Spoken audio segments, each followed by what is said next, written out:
Hello, my name is Carrie, and I have been thinking about this for the last several months, trying to figure out the best way to clearly articulate my thoughts and comments. So please forgive me if I'm reading them because I wrote them all down.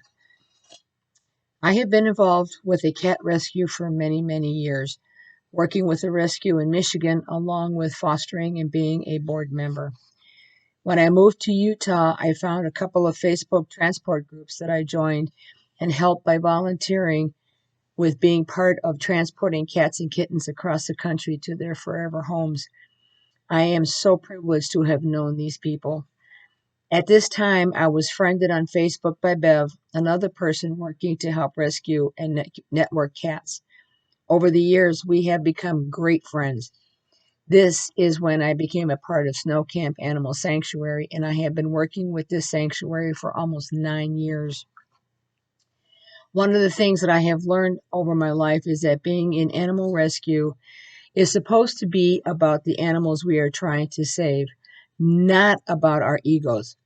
When rescues work together, pet lives are saved. For the most part, I have found this to be true. Unfortunately, there are subgroups of people that are hateful, uncaring, and just run their mouths, trashing the groups that really are going above and beyond to save as many animals as possible. Snow Camp is an animal sanctuary. That means we don't look pretty. Even though I use rescue and sanctuary interchangeably, this is a sanctuary where feral, old, and sometimes sick and injured cats come that no other rescues will take. They live out their lives with shelter, food, medical care, and love. Most cats that are friendly are moved to private foster homes and adopted out. When we heard a complaint from any one person, we addressed the issue and took care of the problem. Our rescue has issues that we work through just like any other organization. We make mistakes just like every rescue and business. We correct the issue just like any other rescue. Several months ago, we had a woman who came, quote unquote, highly recommended to us as a foster.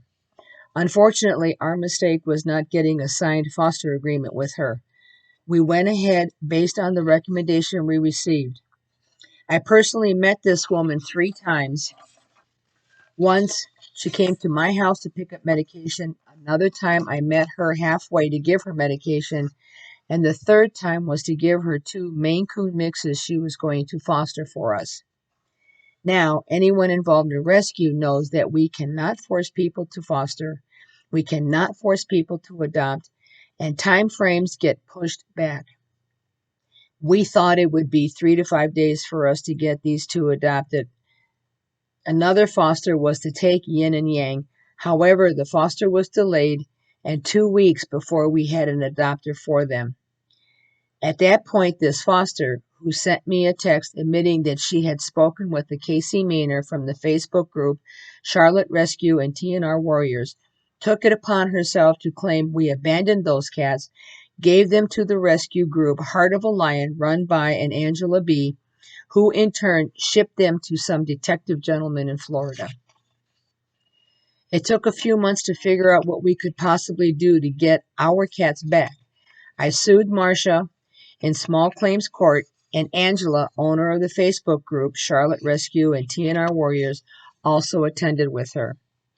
After presenting my case, I also informed the judge how badly Angela's Facebook group Charlotte Rescue and TNR Warriors was trashing us, spreading lies and half truths in her group, to the point that some people were calling for a mob to storm the sanctuary and remove all the cats.